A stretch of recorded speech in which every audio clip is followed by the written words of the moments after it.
walk away with a flavor of Mesechta Shabbos, something to be gained from the Mesechta, and then God willing, hopefully we'll circle back to Mesechta Shabbos, and we'll be able to learn through more of the topics because it's just so vast. It's the second longest Mesechta in Shas by Dapim, and I think also second longest by words also. The longest by words is Brachos, that the Gra wrote that famously. I think the second longest is Shabbos, and by Dapim it's the second longest also. But the longest is Bava Basra, 176 Dapim, and Shabbos is 156 or 157 Dapim. I thought Bava Metzia and Bava, wait. Bava Basra is the longest. Bava Basra is the longest. They're the same length, aren't they? Bava Basra and Bava Metzia? Bava Kama and Bava Metzia are the same length. They're both 120. Yeah. Bava Basra is 176 dafim, but each daf is relatively short. Shabbos, each daf is, a nice size. And there's 156 or 157 dafim in the Mesechta. Yeah. So the shaila that I like to focus on is an old shaila, but poses its own issue in the coronavirus era, which is that the shaila that usually presents itself in the first year of marriage or first Shabbos of marriage, where the husband forgot to unscrew the light bulb from the fridge before Shabbos, and they left the light on in the fridge on Shabbos. So, Rabbi, what do we do? Because every time we open our fridge door, the light turns on. If the light turns on when we open the fridge door, so then we're violating Shabbos by turning on the light in the fridge. And if we close the fridge, so then we violate the prohibition of extinguishing the light. What are we supposed to do? So the rabbi will always give the same answer. Go find a non-Jewish neighbor to help you out. And that's based on a concept that is taught to us by the Rambam. The Rambam and Tosos and Gittin and many Rishonim, based on a Gemara in Mesechtas Eruvin on Daf Samach Daled, tell us that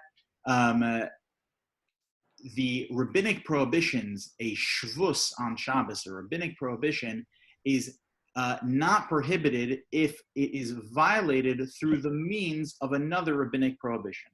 So, for example, if the light in my fridge is on and it could be extinguished by unscrewing the light bulb, that would only be a rabbinic prohibition of disconnecting it or turning off the light, because the prohibition of kiboy, of extinguishing on a deoraisa level, is only if a coal is created. So if you light a match and then blow it out, being that a coal was created, that would be a deoraisa. That would be a biblical prohibition, because you've done a creative act of creating the pecham, of creating the coal. But if I turn off a light, what I've done is I've taken fire, which is, metal that is heated till it glows, but the metal has not changed at all. I didn't create a pecham, I didn't create a coal, and therefore it would not be a biblical prohibition on Shabbos to turn it off. It would only be a rabbinic prohibition. And the rabbis never made that rabbinic prohibition if violated just through a non-Jew in this scenario, which generally speaking is only a rabbinic prohibition. That's called a shvus de shvus.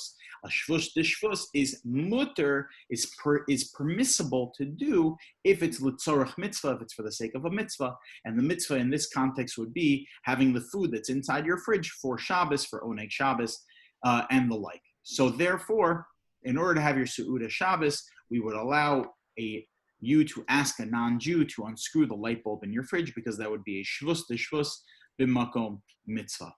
However, today, we are supposed to be keeping distance from one another. We're not supposed to be having people in our homes that do not live in our homes. And therefore, if on Shabbos the shaila comes up that my light was left on in my fridge, so what am I supposed to do in order to disconnect it if I cannot ask a non-Jew to come into my house, being that we are obligated to keep social and physical distance from one another? So what are we supposed to do? So let's try and see if we can come up with another solution. So the Gemara tells us in Mesechta Shabbos on Daf Gimel and Aleph the following. Tanya, Rabbi Omer, Rabbi taught the following: Me'im ha'aretz be'asosa. The pasuk continues be'asosa b'shkaga. That when violating a prohibition that would carry with it a carbon chatas, the pasuk in Vayikra says that someone from the population violates the prohibition ba'asosa, they do it. So says the Gemara, ha'osa es kula v'lo ha'osa es miktsasa, that in order to violate the Torah prohibition of lo sa'asebo malacha, of not doing work on Shabbos, that you have to actually do the entire action yourself. Ha'osa es kula v'lo ha'osa es miktsasa, and not doing only part of the malacha. That if I only do half of the, let's say, carrying, for example, would be a good example of this, where for me, it's not an issue for me to carry a cup into the public domain from my house. That's an easy thing for me to do. So therefore, being that I carry it into the public domain and I do that, all by myself, then therefore I violated a Torah prohibition of carrying on Shabbos, and I'd have to bring a carbon to the Beis HaMikdash if I did it b'shogeg. However, if one person and another person, two people together, carry the cup, so being that I'm only doing part of the malach, I'm only doing part of the labor of carrying, therefore, by definition, based on this pasuk, I have not violated the Torah prohibition of violating Shabbos, because the Torah says that it has to be ba'asosa, as the Gemara says, ha'osa es kula v'lo ha'osa es miktsasa. This is what the Gemara says. This is known in the Gemara as shnayim sha'asua peturin. That in order for me to violate Shabbos, it needs to be that only one person does it. But however, if two people do it together, that would not be a prohibition. Now the Gemara later on Daf Tzadi Beis and Tzadi Gimel explained that this is only in a scenario where you could have done the entire thing yourself. We're not talking about a scenario. Let's go back to the carrying example. We're not talking about a scenario where I need to be able to carry a table, a very large table that I carry into the public domain. Oh, being that the two of us did it together, therefore we're not going to violate the Torah prohibition. That's ridiculous. Why? Because you can't say that you only did part of that, part of the malacha, being that there was another person involved. No, because in order for the thing to even be carried, you need two people. So that, by definition, is called doing the entire act yourself. Not carrying the entire table yourself, but you did the entire act of carrying that is needed to be done in order for this table to be brought outside. That is a fulfillment of what it says in the pasuk of the asosa, versus something where you could do on your own that two people do together. That is, not doing the malacha completely yourself, and therefore you would not violate the Torah prohibition. Tosfos on Daf Tzadi Dalid. Take a look at this Tosfos over here. Tosfos on Daf Tzadi Dalid tries to use this concept to explain another exception to the rule of violating Shabbos, where the Gemara tells us that carrying a live person, let's say I carry my 4-year-old daughter into the public domain, that would not be a Torah prohibition of carrying. Why? The Gemara says because shahachai no se'etz atzmo. The Gemara says it right here. The Gemara says shahachai no se'etz atzmo, because people have live weight. They carry themselves to some degree. Versus dead weight, which is not, you're taking the load completely. When you carry live weight, so a person, helps you in some way to be able to carry them. And therefore, the Gemara says that would not be a violation on a Torah level. That would only be a rabbinic prohibition of carrying a live person into the public domain. Jacob wants to know if I have to carry him because he's dead weight. Kevin. That was his question, not mine. Don't complain about me. The Jack Bacon. The Tosas over here tries to figure out, where does this dispensation come from? Where does this allowance come from of being able to carry live weight? So Tamalari, the Re asked the following: Lama Putter. Why is it that a person would be putter for carrying a person into Rosh Hashanah? Okay, so what if they have live weight? At the end of the day, you carried them, right? What's the difference between them and a cup that you carry into the public domain? If it's because a person has made themselves lighter because they have live weight, so why should that make it any less of a prohibition? Even if you just carry a cup, which is a fraction of the weight of a person, you would violate Shabbos. Chayev, you would violate Shabbos.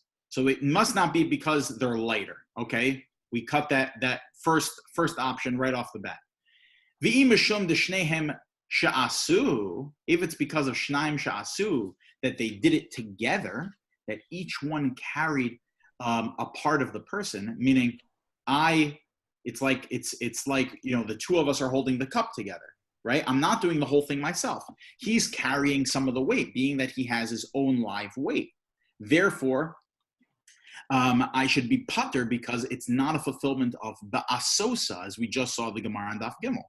It's not a fulfillment of ba'asosa, that I did the whole thing myself, because my friend did a portion of the malacha. Tosos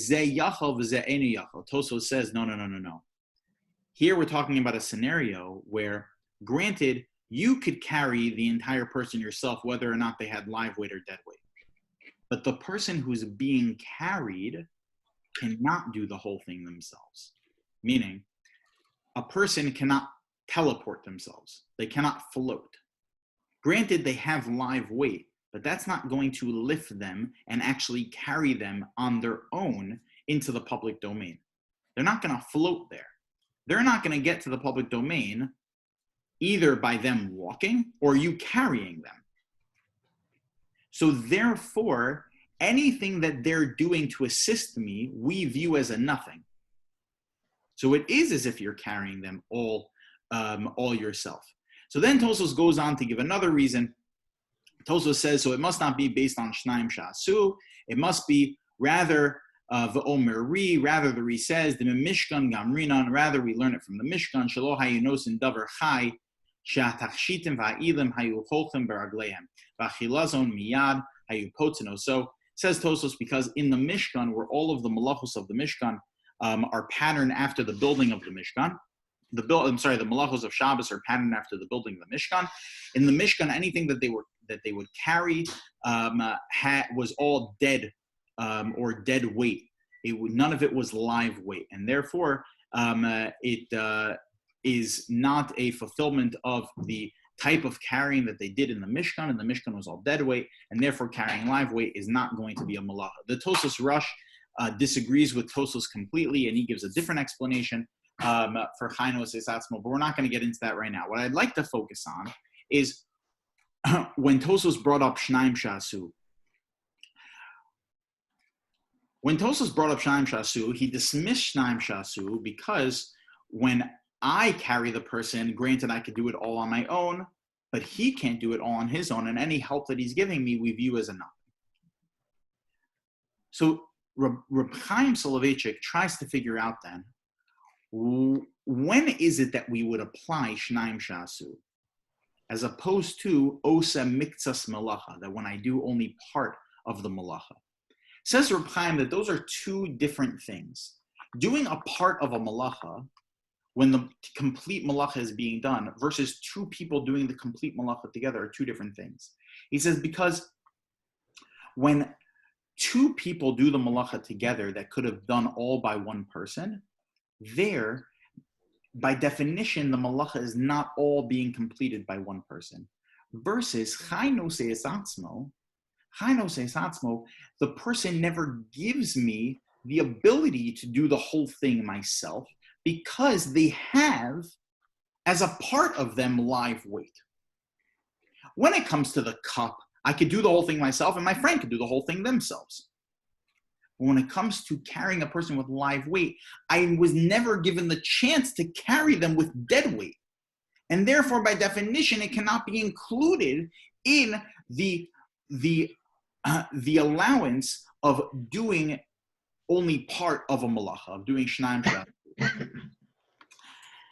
So, going back to the fridge shaila, based on all of this and based on the concept of shnaim shasu, which is only a rabbinic prohibition, and when it can be done by someone on their own, if two people do it together, that would be only a rabbinic prohibition, being that they could do it all themselves.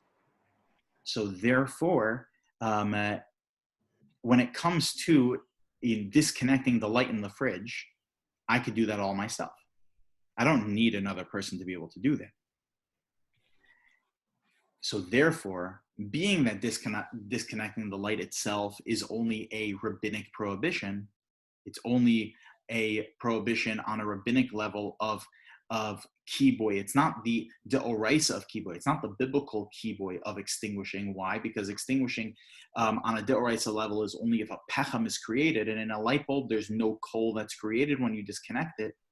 So therefore, it can only, at most, be a rabbinic prohibition. And two people doing together the job that one person can accomplish on their own is only a rabbinic institution. So then, for the sake of a mitzvah, for the sake of my Shabbos meal, if I had forgotten to disconnect my light bulb before Shabbos in my fridge, then on Shabbos I open the refrigerator and, oh my gosh, I left it on. So what you could do is two people together can disconnect the light. Now, depending on your fridge, that might be a very, very difficult thing to do. But there are, depending on your model, but I would imagine that in a lot of refrigerators, that's possible for two people together, either to unscrew the bulb or two people together to put, like our refrigerator is magnetic, the light in the fridge, right? So two people together to place the magnet in the spot that the magnet is supposed to go to disconnect the light in the fridge, that they do it together. They stick on the magnet together, or they unscrew the light bulb together, or they tape down the switch together. Then that would only be a rabbinic prohibition of shnaim shasu on a rabbinic prohibition of disconnecting the light. And for the sake of a mitzvah, it would be permissible. Obviously, this is only under the circumstance where you can't get a non-Jew to do it. But in our day and age, with what's going on right now, you don't have that option because you can't bring people into your home, and therefore you'd have to get another person in the house to do it with you. So what happens if you have a refrigerator that requires tape to be put over a filter that connects the light when you open the door, and you have to tear tape in order to put it over the... So tear the tape also with a second person, meaning that would be... You could do that. You right. Could do Listen, another way to get around this would be to do these things with some sort of a shinoi, meaning if a person doesn't have another person with them, they're alone doing it. So then you could do it in some sort of a, kind of like a way where you try and tear it with your feet, right? So, or you try and, turn off the light with your elbow or something like that, right? So that would be a shinoi for the sake, for on a dirabanan, for the sake of a mitzvah, would be permissible under these circumstances. I tear tape with my teeth all the time. Feet. Oh, teeth. It's the teeth. No. Sorry. Yeah. Our fridge, like the Shabbos mode on the ovens, you have to like hold it down for like 10 or 15 seconds. I guess you could still have two people hold it down. For what? There's a button you have to hold when you open the oven. Second before the fridge goes into Shabbos mode. Oh, you have a Shabbos mode on your fridge? Yeah. Oh, okay. Yeah. So then the same thing, meaning if two people... By the way, unscrewing the light is not actually that sufficient, because there are certain other things that go on and off in the fridge when you open the door. Nah, that we're not concerned about those things, because those things are a davar she'eino miskaven, meaning when you open, I mean, it happens to be that Rav Shechter feels as though it's a psik ratio. Rav Shechter feels as though that those things are an issue, but most poskim feel as though those things at most are only a davar she'eino miskaven, because it's unclear exactly what happens when you open the fridge. You don't know when things go on when. Depends how long the fridge is open. Depends how hot it is in the room. It depends how cold it is in the fridge. There's a lot of factors that go into what happens when the fridge opens. But we know one thing for sure that happens is if the light is on and you open the fridge door, the light is going to turn on. Yeah. Okay, good. Moving on to one of the major topics that comes up in Mesechta Shabbos. The Gemara, by the way, I should have pointed this out. The Gemara on Lamed Aleph and Beis is the source that, in order to violate the Deoraisa of Kiboy, it needs to be with to create a pecham. He says, the Gemara says, "Mipnei shenas is pecham." What? In the Mishnah we read every Friday night. Oh yeah, so the Gemara learns it from that Mishnah. What kachas al aner, kachas al psila, that. Yeah, so the Gemara, that explanation of the Mishnah is a discussion over here in the Gemara, and the Gemara ends off Mipnei shenas is pecham, that if you create a coal, then it would violate Shabbos. Okay, moving on. So one of the major topics in Mesechta Shabbos actually has nothing to do with Shabbos at all. One of the most major topics in Mesechta Shabbos is the 19th chapter of the Mesechta. You know, Mesechta Shabbos is broken up into basically the following structure, where the first 4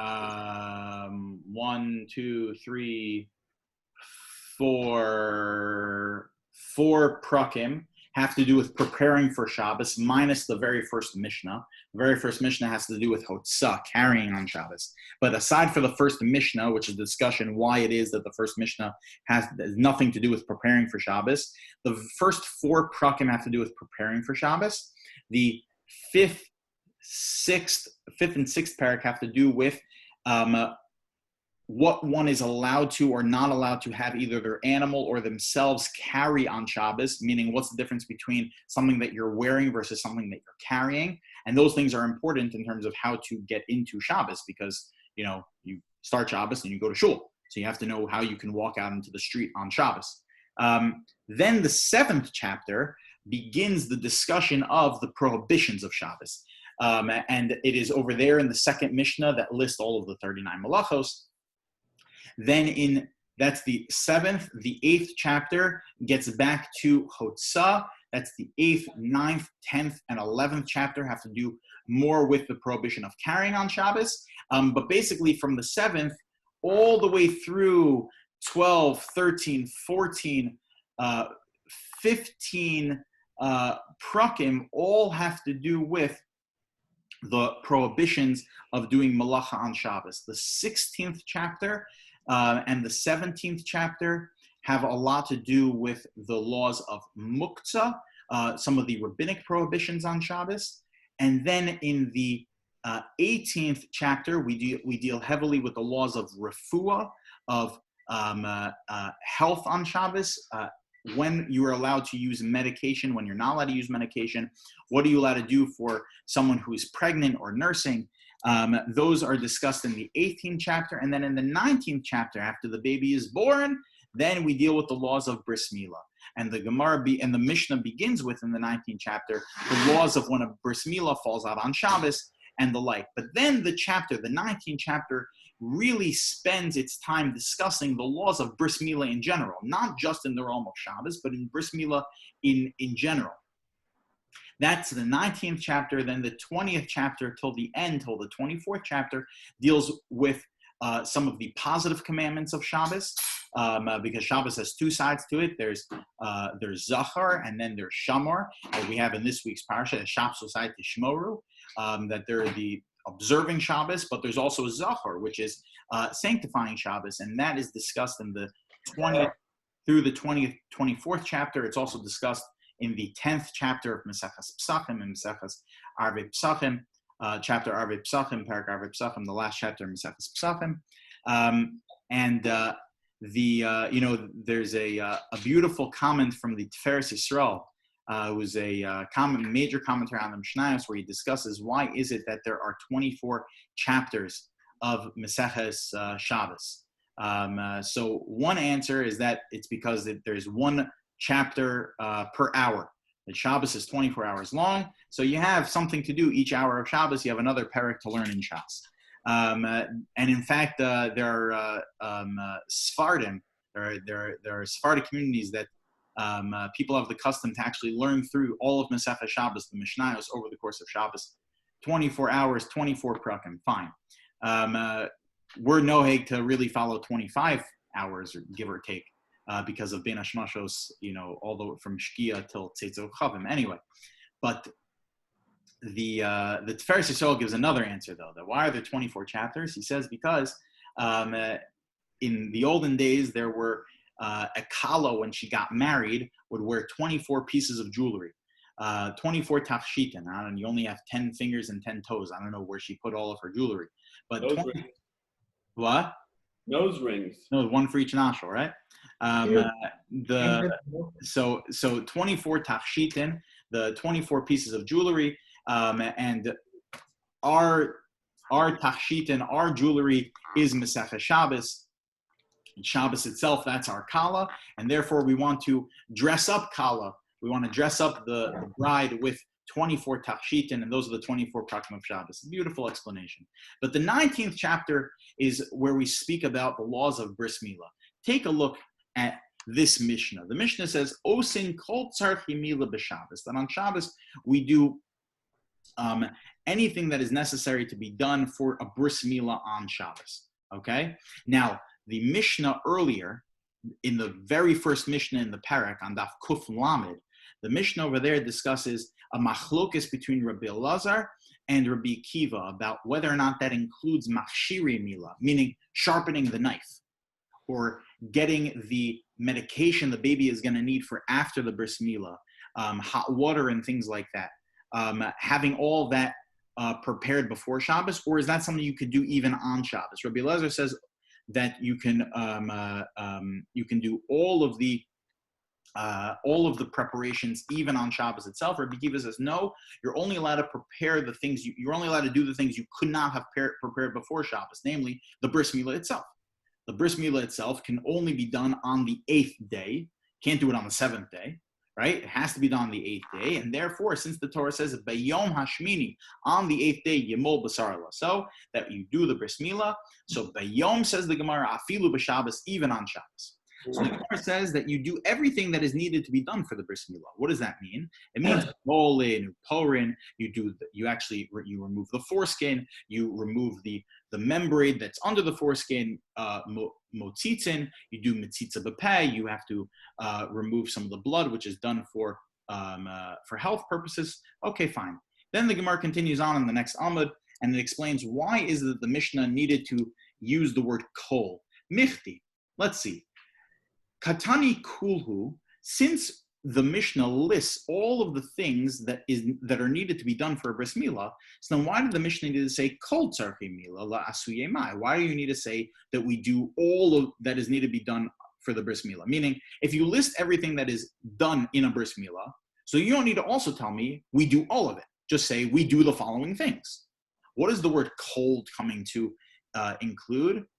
Isn't it coming to include that which the rabbis taught? Hamal kol zman shu osek b'milah, the mohel, the one performing the bris milah, while he is performing the bris milah, b'zman shehu osek b'milah, choser bein al hatzitzin hama'akvenes hamilah bein al hatzitzin she'ein ma'akvenes hamilah. That there are certain parts of the foreskin that need to be removed for the bris milah, and some parts of the foreskin that do not need to be removed, technically speaking, for the bris milah. Now, the neater of a job the mole does, the better, not from a health perspective, but from an aesthetic perspective. It's better if the mole removes as much foreskin as possible. But technically speaking, he doesn't need to remove everything. He needs to remove certain aspects, not getting into too much graphic detail. But the Brisa teaches us that while he's performing the bris milah, so then he can go back and remove any of those extra non-necessary but nice things to remove, the extra pieces of foreskin. However, Pirish, once he stops doing the bris milah, al tzitzana ma'akvenes hamila, he can only go back to remove the necessary parts of the foreskin. However, choser al tzitzin she'en ma'akvenes hamila eino choser. However, when it comes to going back on the parts of the foreskin that are not necessary to remove, he cannot remove those pieces of the foreskin. Okay. Says Rashi something amazing. Rashi says the following. Rashi says, Hamol.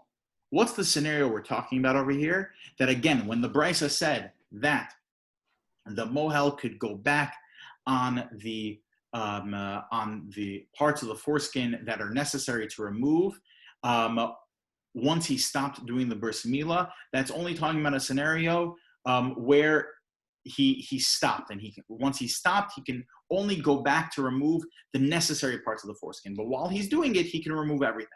But if he already stopped the bris and now he's checking the baby afterwards, and he notices he missed a couple spots, he can only remove the parts that are necessary to remove. If it's not necessary to remove, he cannot remove it. So Rashi says, Hamal b'Shabbos. We're talking about on Shabbos. Because if it was not Shabbos, then why not? Why wouldn't you be able to remove it? The parts that are not necessary to remove. You want to make it more aesthetic. You want to make it a more beautiful performance of the mitzvah. So if it's not Shabbos, okay, fine, so then remove it. We're talking about on Shabbos, obviously. On Shabbos, the Torah says, by Yom Hashmini Yemol Basar Allah. So you can only do the bare bones bris milah on Shabbos, being that there's a commandment to do the bris milah on Shabbos itself. But once it's no longer Shabbos, so then, okay, fine, I can go back on those parts that I missed. But Rashi says that on Shabbos itself, I wouldn't be able to go back on those parts. Fine. However, the Rambam says no. The Rambam, when he quotes this Gemara in Parak Beis Halacha Dalet of Hilchos Milah, the Rambam says that we're talking about a regular case. He does not pin this case on a case of Shabbos, meaning that on a regular Tuesday, when a bris milah is done and the mohel finishes his job and he realized that he missed a couple of parts of the foreskin that are not necessary to remove, but it would have been nicer to remove it, the mohel is not allowed to go back and remove it. What would Rashi say? Of course he can go back and remove it. Why not? On Shabbos, I get why he can't. Because there's a prohibition of drawing blood on Shabbos. And therefore, if it's not for the sake of the bris milah, for the fulfillment of the mitzvah, I get why you can't go back. But on a regular Tuesday, why not? There should be no reason why you can't go back.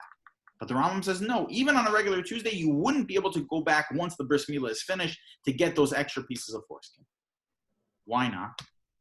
So the Beis Halevi, Rav Yosef Dov Halevi Soloveitchik, the great-grandfather of the Rav, who is named after his great-grandfather, Rav Yashaber. The Beis Halevi was the Rosh Yeshiva in Volozhin and then went on to be the Rav in Slutsk and then Brisk. And the Beis Halevi gives the following explanation. He says that what Rashi and the Rambam are arguing about is the definition of the mitzvah of bris milah itself. Is the mitzvah of bris milah to do the bris, the maisa milah, to do the action of removing the foreskin? Or is the mitzvah of bris milah to be mahol, the result? Is the mitzvah the action to remove the foreskin, to remove the arla? Or is the mitzvah to be mahol, to have fulfilled the obligation to not have a foreskin? Which one is it?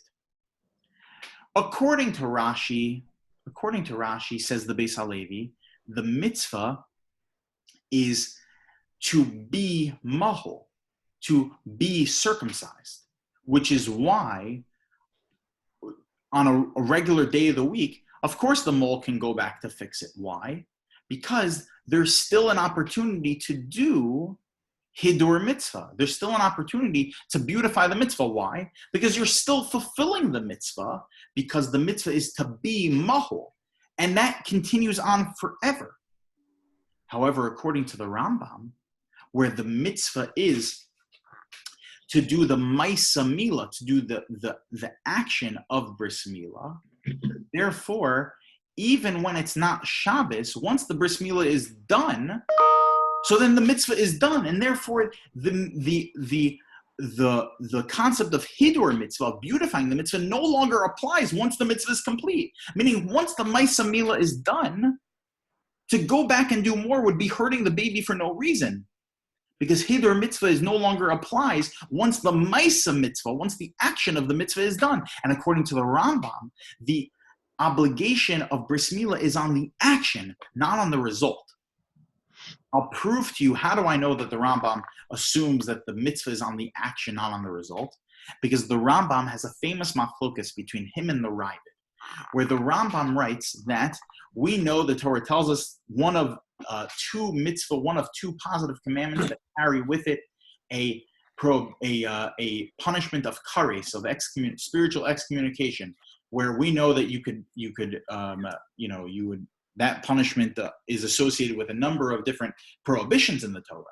But in terms of positive commandments in the Torah, there's only two positive commandments that carry with it a punishment of kares. What are those two commandments? Number one. Oh, so Jacob, what are they? Bris Milah, I'm guessing. Yeah. And? You just did it 22 days ago. Or he wished he did it 22 days ago. Pesach. Carbon Pesach. Very good. Go back to So, there's a reason why I call him Rabbeinu Tam in class. So so these are the two mitzvahs. So Bris Milah carries with it potentially God forbid, carries with it potentially the punishment of kares. Okay? So when would one actually be punished with kares for not having a Bris Milah? On day 9? Day 10? Day 11? 13 years old in one day? At what point am I going to be punished with kares? Because I could always do it tomorrow. So this is a big machlokas in the Rambam and the Rabbi. The Rambam says that you will be punished with kares if someone were to pass away, if someone were to die before getting a Bris Milah. Meaning, the person turns 13 years old and they don't have a Bris Milah yet. Now there's a mitzvah upon them to get their Bris Milah done, right? And then they are 14 years old, and 15 years old, and 16 years old. They still never got a Bris Milah. They are 120 years old. They never got a Bris Milah. They die. Then they get kares. That's what the Rambam says. The Ravid says, no. The Ravid says that every single day you go without getting a Bris Milah, tacked on another kares, and another kares, and another kares, and another kares. And 120 years down the road, you never got a Bris Milah. That's not that you get one kares, that those are multiple I don't know how, mystically, conceptual, I don't know how it works. Don't ask me how it works. What? I thought kares means you get cut off from everything. Yeah, so I don't know how it works. Don't ask me how it works. But the Ravid says that you have a punishment of kares for every single day you didn't have a Bris Milah. All I know is that it's like kares squared and cubed. It's like super kares, okay? It's linear. But it's not squared. I've no clue how it works. Okay, it's kares to the 20th degree. Linear. What? It grows every day by 1. If you cube it and square it, it grows by much faster. It's linear. No, I know, but I'm saying after 120 years. It's a lot. It's a lot. It's kares factorial. But the Rambam says no, one kares for having never gotten a Bris Milah. Why? Because the Rambam assumes that the mitzvah is on the mitzvah Bris Milah is on the Maisa, on the action. Whereas the Ravid, and meaning that every day I have an opportunity to do the action. But the Ravid says that the mitzvah is to be mahol, is the result. Every day that I continue to live with an arla, with a foreskin, is another violation, is another non-fulfillment of the mitzvah, and therefore it carries with it another kares. how do I know that Rashi is in line with his own opinion? We said according to Rashi, he's like the Reich. That according to Rashi, the prohibition of bris milah, the mitzvah of bris milah is to be mahol, is to be circumcised. Not the action, but it is the result. And how did I know that from Rashi over here? Because Rashi pinned this case on Shabbos, that the moel can't go back to fix the bris milah. That's only on Shabbos. But if it's not Shabbos, he can go back to make it more aesthetically pleasing, to make the mitzvah more beautiful. Why? Because the mitzvah is to be mahol, is to be circumcised, and that continues forever, and therefore hitter mitzvah always applies. How do I know that this is Rashi's opinion? Because there's a Rashi in Mesechta Pesachim. I found this Rashi, I almost jumped out of my seat. Take a look at what Rashi says over here. The Gemara over here is discussing the concept of not doing Karban Pesach, and Rabbi Kiva says that one is allowed to shech a Karban Pesach on Shabbos itself. If Shabbos falls out on the 14th, you could shech the Karban Pesach on Shabbos, the same way that you could do bris milah on Shabbos. And the Gemara is discussing those two mitzvos. And the Gemara basically discusses a scenario where someone did not do a bris milah on Shabbos, didn't do a bris milah on Shabbos. So the Gemara basically said, the person did not do a bris milah. So the Gemara says that there could be a scenario where it will not carry a punishment of kares with it.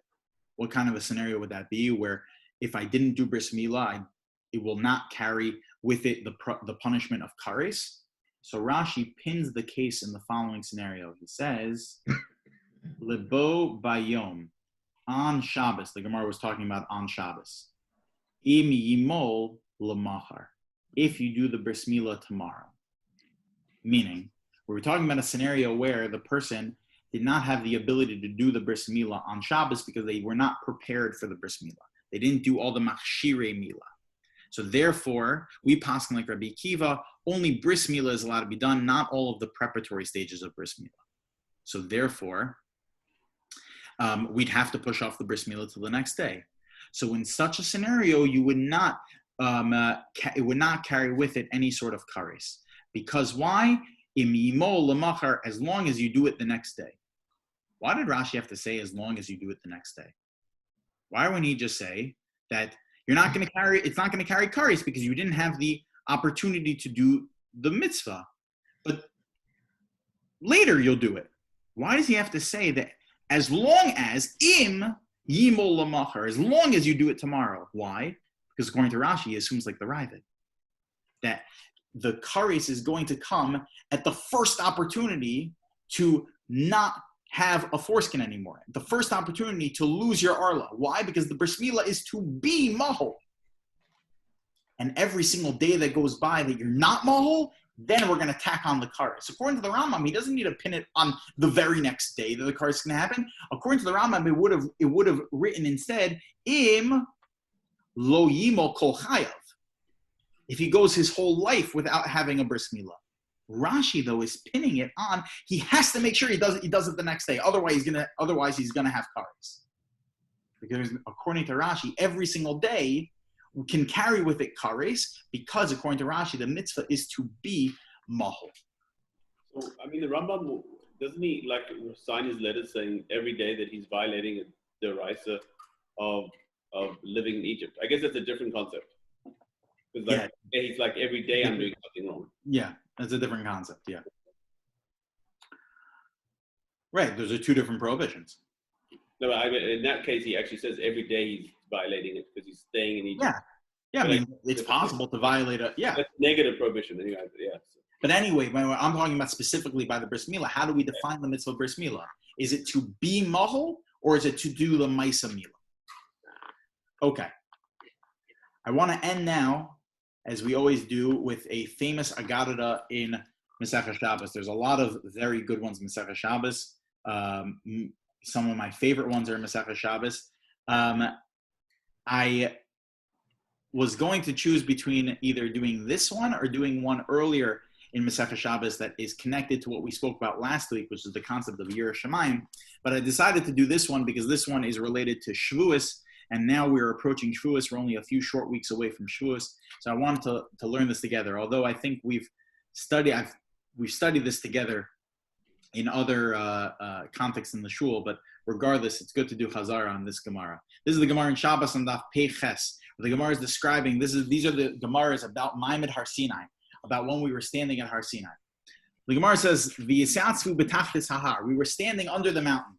Amr Rabdimi Bar Chama, Amr Rav Chasa, a Gemara many of you are familiar with, Malamed, Shekipa HaKadosh Baruch Hu Aleim Es Hahar Kegigis, that God took the mountain, literally we were standing underneath it, as the pasuk says, because God lifted the mountain up like a barrel and held it over our heads. The Amr Lahem, and he said to the Jewish people, Ematem Makablim HaTorah, that if you accept the Torah, Mutav, then fantastic, great, then we're all squared away. Then Lav, however, if not, Sham Tiek Kuraschem, then this is going to be the place of your burial. The Gemara then continues on and it says, Amar Rava, Rava says, Afal Pichen, even though originally when we were first standing under the mountain, we were forced to accept the Torah, Hadar Kiblua, later we accepted it, B'meach HaShverosh, we accepted it willingly. Okay, fine. The Maharal, without getting into the part about Purim, but just to understand how it is that we were forced into accepting the Torah, in the first place. I mean, the Torah says that we were standing by the mountain, we said, Nasa v'nishma, that, there are midrashim about how God went over to all the other nations and offered the Torah to them, and it was only the Jewish people that, accepted the Torah. That what does this mean then? That God seems to have forced us into accepting the Torah. How's that possible? So the Maharal, in his introduction to his sefer, on his commentary to Megillas Esther, to his commentary to the Sefer Or Chadash, the Maharal Miprag explains this Gemara that there are certain things in life that we don't have a choice about. That the same way that I don't have bechira, I don't have a free will with regards to whether or not my heart is beating. Obviously I can prevent it from beating, but in its natural course of things, it's just going to beat. I don't make a conscious decision right now. Heart beat, heart beat, heart beat. Lungs work, eyes see. I don't make a conscious decision. It just happens, right? Whether or not these things happen, it's just that it just happen. It's kind of forced upon me. These are things so isn't that against my free will? Yeah, because there are certain things we don't have free will about. Things that are so critical, God does not leave it up to our decision making. Things that are a matter of life and death, that we need it in order to survive, God ensures that it happens, whether or not I make a decision about it. Unlike putting on a walrus hat. That's I thought he was masking. So says the Maharal, the Jewish people accepting the Torah at that moment is not something that God wanted to leave up to their decision making. It was critical. It was a necessity.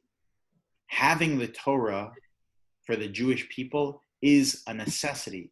The Zohar says, Kuchabrichu Torah v'Yisrael chadhu, that the Jewish people, God and his Torah are one. And if any of those three things were to cease to exist, then all of existence would implode. It is an absolute necessity, to the point that it's not something we have a choice about, whether or not to accept the Torah. The Jewish people at that moment in history needed to accept the Torah, and therefore it was quote-unquote forced upon us in order to make sure that we accepted the Torah. But then later in the Purim story, we re-accepted again. It's not that we re-accepted it. Of course, we had the Torah whether or not we, wanted it or not, because we just explained it. But during the time of the Purim story is when we appreciated it. And that was a moment in history where we appreciated it. And what is it about it that during the Purim story we appreciated? So the Maharal explains it's because it was only almost taken away from us. So right now, I think that this is a critical moment where we're about to enter into a Shavuos. We're leading up to a Shavuos, where hopefully we'll be back in Shul by Shavuos. And even if we are back in shul by Shavuos, we had just experienced, we are experiencing a time where the basic parts of our religion are kind of being stripped away from us. Having a Kriyas HaTorah in shul is something we have not done in so long. How much more we would appreciate Kriyas HaTorah this coming Shavuos. How much more we'll appreciate Kabbalas HaTorah when we stand listening to the Aseres HaDibros,